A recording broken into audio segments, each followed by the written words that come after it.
Welcome to Civilian Ways. In this video, we're going to learn about methods of design.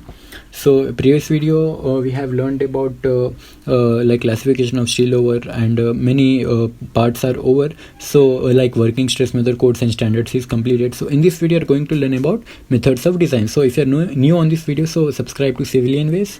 So, let's start our video. तो इसमें देखिए आप methods of design मतलब आपका जो design carry करेंगे आप उसमें आप कौन से मेथड्स यूज़ करने वाले हैं और कौन से यूज़ करेंगे और उसमें सेफ्टी नॉर्म्स क्या होंगे, मतलब आपका मटेरियल को जो सेफ्टी आप लगाएंगे वो कौन सी सेफ्टी लगाएंगे। तो सबसे पहले यहाँ छोटे डेफिनेशंस हम देख लेंगे कि यील्ड स्ट्रेस का मतलब होता है वो स्ट्रेस जिस पर मटेरियल है ना यील्ड होना स्टार्ट हो जाता है। ठीक है, इससे पहले की वीडियो में क्लियरली हम लोग ये देखें और इसको FY से डिनोट करते हैं। फिर उसके बाद जो वर्किंग स्ट्रेस होता है, वर्किंग स्ट्रेस मतलब the stress eight which the material will be under good working condition below yield stress. For example ये आपकी स्ट्रेस स्ट्रेन कर्व है, तो ये आपका यील्ड पॉइंट था समझिए। तो इसके नीचे का जो रीजन है, इसके नीचे का ये वर्किंग स्ट्रेस में आता है। तो वर्किंग स्ट्रेस मतलब बिलो यील्ड पॉइंट। अब ये क्या हुआ, इसके लिए है ना जो वर्किंग स्ट्रेस मेथड में अलग अलग यील्ड स्ट्रेस मेजर किए हैं। तो यहाँ पर देखिए 0.40 शेयर में जो है वर्किंग स्ट्रेस जो है सिर्फ 40% FY का यूटिलाइज करना है हमें, मतलब 0.40 FY। फिर टेंशन में हमको सिर्फ 0.6 FY यूज़ करना है, मतलब 60% ऑफ FY करना है क्योंकि इससे कम ही रहता है। फिर ये 0.75 FY जो है हम लोग बेरिंग में इस्तेमाल करेंगे, वो आगे देखेंगे हम लोग। तो बिलो यील्ड स्ट्रेस होता है, ये याद रख लीजिए आप। फिर उसके बाद अल्टीमेट लोड होता है वो जो है फाइनल लोड।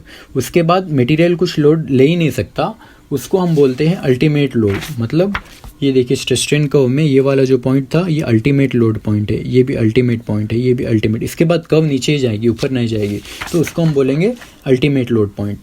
तो यहाँ पर ultimate load means final load, उसके आगे कुछ जो नहीं ले सकता। फिर उसके बाद कैरेक्टरिस्टिक कंप्रेसिव स्ट्रेंथ या characteristic strength means strength below which not more than 5% test fail. मतलब वो स्ट्रेंथ जिसके मतलब 100 पार्ट्स है आपके पास, 100 पार्ट्स में से 95 पास होना है, 5 से बढ़कर फेल नहीं होना है, तो वो कैरेक्टरिस्टिक स्ट्रेंथ उसको बोलते हैं। कंक्रीट में FC के बोलते हैं उसे। तो यहाँ पर मेथड्स ऑफ डिज़ाइन में देखिए जो है टाइप ऑफ डिज़ाइन मेथड, मतलब ये डिज़ाइन के लिए जो मेथड है वो हम पहले यहाँ पर लेंगे working stress method, ultimate load method, design ultimate load method, फिर उसके बाद लिमिट स्टेट डिज़ाइन है। तो यहाँ पर वर्किंग स्ट्रेस मेथड में जो सेफ्टी नॉर्म है, मतलब सेफ्टी के लिए जो हम वर्ड यूज़ करते हैं यहाँ पर फैक्टर ऑफ सेफ्टी उसको बोलते हैं वर्किंग स्ट्रेस मेथड में। तो फैक्टर ऑफ सेफ्टी मतलब FOS। तो डेफिनेशन इसका क्या रहता है फैक्टर ऑफ सेफ्टी का, yield stress by ultimate stress. यहाँ पर जो हमें यील्ड आया था yield stress by ultimate stress. फिर उसके बाद अल्टीमेट लोड डिज़ाइन मेथड में सेफ्टी नॉर्म जो होता है वो लोड फैक्टर होता है, LF जिसे बोलते हैं हम।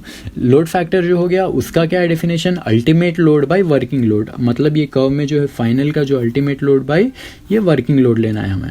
फिर उसके बाद लिमिट स्टेट मेथड डिज़ाइन में दो सेफ्टी फैक्टर्स रहते हैं। पार्शियल सेफ्टी फैक्टर्स में गामा F होता है और गामा M होता है। तो गामा M क्या है और गामा F क्या है वो देखिए। गामा F मतलब क्या होता है पार्शियल सेफ्टी फैक्टर में, ये लोड फैक्टर है।